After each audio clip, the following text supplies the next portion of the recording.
program and continue with our elementary science program. The things we've already cut so far, the $292,000, are not people. Anywhere else, we are going to start cutting folks. Jeff, I want to back up to the document with the actual underfunded and unfunded that went out to the staff. Yes. I know that the staff had the opportunity to get it, but I don't believe the public did, so I'm going to go right down it quickly. Sure. But just to let you know, it was in the budget book that we presented on February 6th. I know, but it's, Yes. there was some chatter as to it was a little bit confusing. So the actual was $3,001,446, which $2,048,798 not funded In special education costs. in special education. Circuit breaker eligible, $1,323,122. Not funded, $370,000, $370,474. Sped transportation, $897,275, $897,275, nothing. Mandated transportation, $1,124,320. Not funded, $301,036. Homeless transportation, $39,011. Not funded, $26,527. ELL staff, $159,618. That was $159,618. Ed evaluation, $75,000 was $7,500 was $7,500. School choice out, $65,822, $65,822. Charter schools, $634,405. Not funded, $473,864. Staff PD reimbursement, $90,000, $90,000 equaled out. Sims and EPI MS, $80,000, $80,000. Reported auditing, $34,000, $34,000. Ed services for expelled or suspended students, $12,128, $12,128. Administrative mandates with cost, CPI, $12,500, $12,500. Integrated PK, $650,000, $488,000 not funded, for a total of $8,131,147,000, underfunded $5,067,542. Does anyone have any questions on those numbers? I just thought, the staff got it. It was important for anybody that might be coming this evening to hear it and see it. Fred? Just want to make note, those are the actual expenditures for FY '18. Yes. FY '19, I believe we're already over Yes. our budget. We've already exceeded what we had budgeted, which was based on 17. So it's only getting worse, not better. Okay. Anyone else? Questions, anyone? Okay, continue on. And the last two pages for the committee did two different formats, proposed increases, just a line item by line item instead of the entire budget. These were all in the budget. This is just cut and pasted from the budget. So you could see all our increases on one sheet, and then the FY 2020 increases and decreases with a total on the end. Again, that was from the budget, from the line item by line item, but it was fair to see that we did decrease in some areas and increased in others.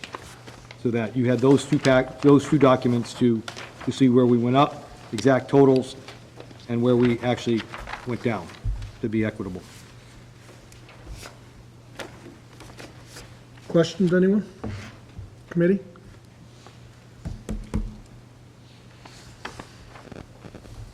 Gallery, anyone have any questions? Okay.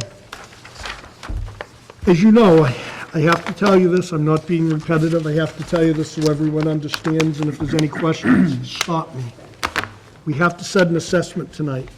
The assessment can only decrease. After it is set this evening, it cannot increase. It can only decrease. So, as you heard the superintendent say, 15.1 in the assessment would get us to the level service.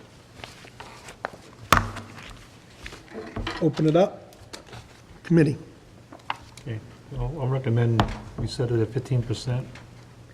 Second. Did you say 15 even or 15-1? 15 even. Okay. I have motion and a second. Discussions. Typically, when we move to this part, we talk about what we're going to lessen. Are we going to hit E&D? One of the problems with E&D, as Fred just alluded to, is what I read to you was a 17 budget. What's coming forward, as Jeff has said to you, he might be able to give you a little look at what we're doing as we speak or how it's gone up. So we're already up, Christine, in special education right now, 650? It was 650. 650.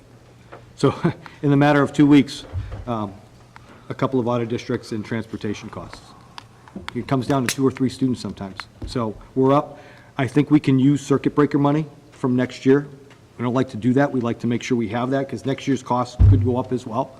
And something we sent to staff and to principals, we froze the budget when we got those numbers last week. So we might recoup from some savings in this year's and FY19 budget. So the budget is frozen in the district right now because of special education costs. But we are up. Christine, what do we hit, 1 second here, what do we have in E&D as of today? I believe we have $960,371. 96471? Yep, Thank you.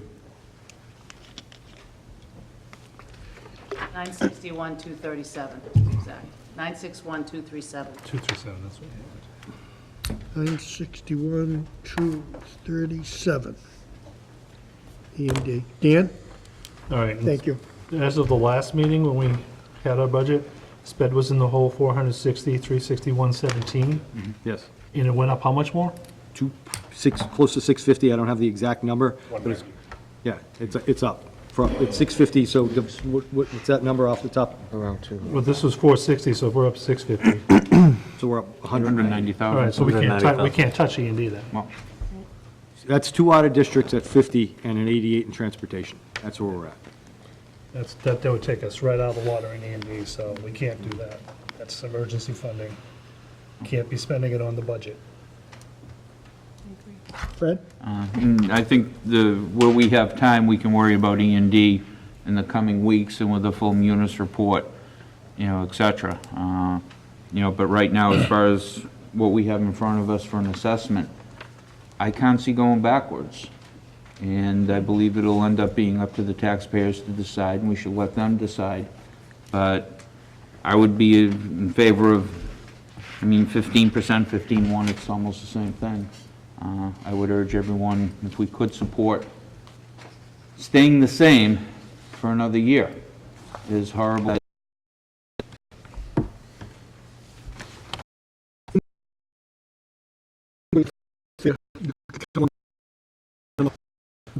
$2,003,798 to Whitman, for a total of $15,273,983.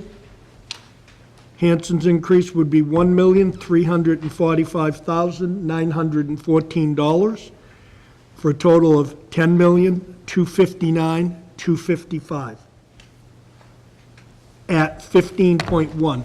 So if you take 1/10 of 1% and you figure it out at 200,000, the figure's just a little bit less.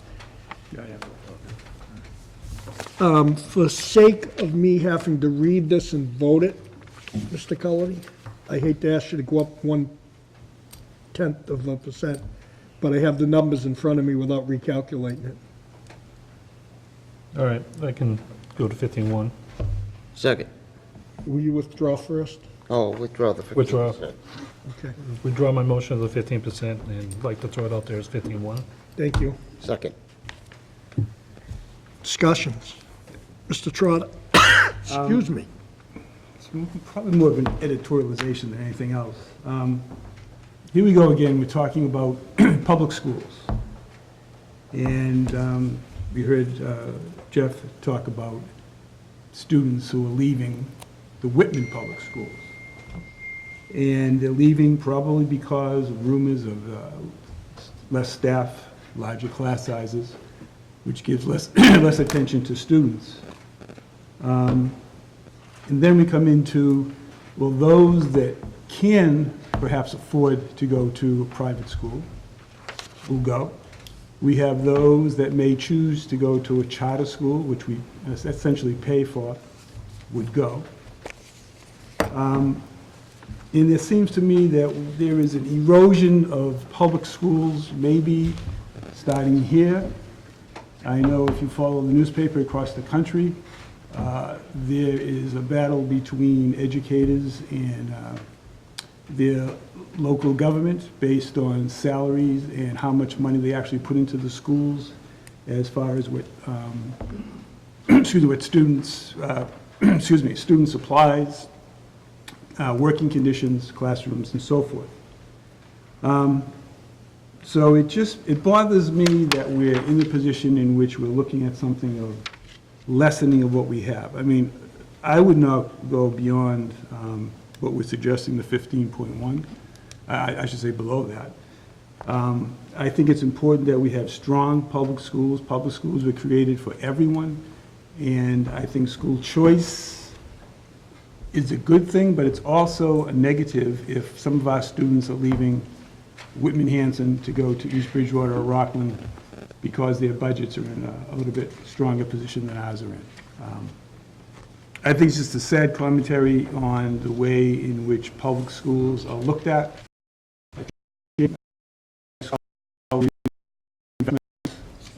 Community, and I would be disheartened if we could not support at least what we have presently.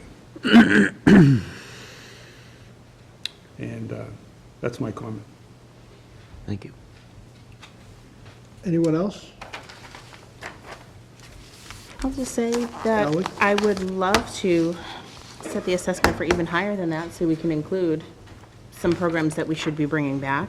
But I know realistically it can't happen, so I will just say for the record that I'm not going to ask for anything less than the 15.1.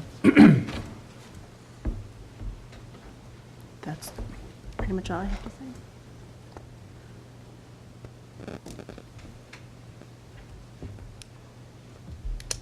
Anyone else? Anyone in the gallery?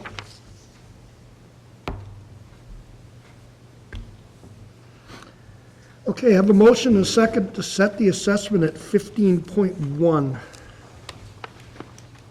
No further discussion from anyone? All those in favor? Unanimous. Okay. We need to vote this. To approve the operating assessment to the town of Whitman for the FY 2019-2020 budget in accordance with pre-K to 12 Whitman-Hanson Regional School District Agreement, Section 4, Paragraph D and E, in Mass General Laws, small c 7(1) and 16B at $15,273,983. I'm going to do them both together if everybody's all right with that. Everybody good with that? To approve the operating assessment to the town of Hanson for the FY 2019-2000 budget in accordance with the pre-K to 12 Whitman-Hanson Regional School District Agreement, Section 4, Paragraph D and E, in Mass General Law, small c 71 and 16B at $10,259,255, which is a 15.1% assessment to both towns. I'm looking for a motion to accept. So moved. Second. Is there any further discussion before we take a vote on that? Anyone from the committee? Anyone in the gallery? Seeing none, all those in favor? Unanimous. Okay, before I entertain a motion to adjourn, important dates to remember. We have a Facilities and Capital Projects Subcommittee meeting, 6:30 PM on March 13th, here in the library. Also on the 13th, we have a school committee meeting at 7 PM here in the library. On the 29th, we have early release pre-K professional development day, pre-K to 12, I'm sorry. April 5th, we have early release pre-K to 12 grading day. March 13th, again, there's a school committee meeting. April 10th, there is a school committee meeting at 7 PM here in the library. April 15th through the 19th, there is no school spring recess. The anticipated, as you may not see an agenda, we'll be voting to accept the minutes of the 27th. This is on the 13th. The advisory report will be given. The superintendent will upgrade the committee on his goals. The superintendent will report on North River Collaborative. Our business managers, Christine Suko, will provide the year-to-date expenditures and revenue reports. The committee will further discuss the 2020 budget. We're going to revisit Hanson capital projects on the warrant articles. We will amend and adopt authorization to borrow. It's a vote. We'll discuss a statement of interest for Whitman Middle. We'll discuss the 2019-2020 academic calendar. We'll discuss the position of Director of Student Services. We will accept gifts and donations, and we will vote on field trips, and we will have subcommittee reports. That will be Wednesday night, 2 days from now, so we'd love to see all of you come back. It sounds like an exciting evening. Mr. Small. Two items. One, on Thursday evening is the Conley Basket Raffle and live auction. I don't want to forget about mentioning that. I know that's a great time. And number two, I was going to ask the superintendent if he could look into for Wednesday night's evening, as we've set an assessment, but we're not through the budget. I know we have a curriculum that was as part of our budget that could possibly be noted as a capital item, and maybe something of that nature could be used as either a debt exclusion or a capital exception, I think it's called, or a capital exception. So there might be a different way of being able to fund something like that. And I would ask if you could look into that a little bit, and perhaps we can make... So it'll be part of the budget report. Maybe in the Chromebooks capital, maybe in the Chromebooks capital. Keep in mind, now that you've said that, the only danger to that, Fred, is if it goes to town meeting and it doesn't get voted, it's a problem. Realize that. Okay? And entertain a motion to adjourn. So moved. Second. All those in favor? Unanimous. Thank you, everyone, for coming. But it has to be.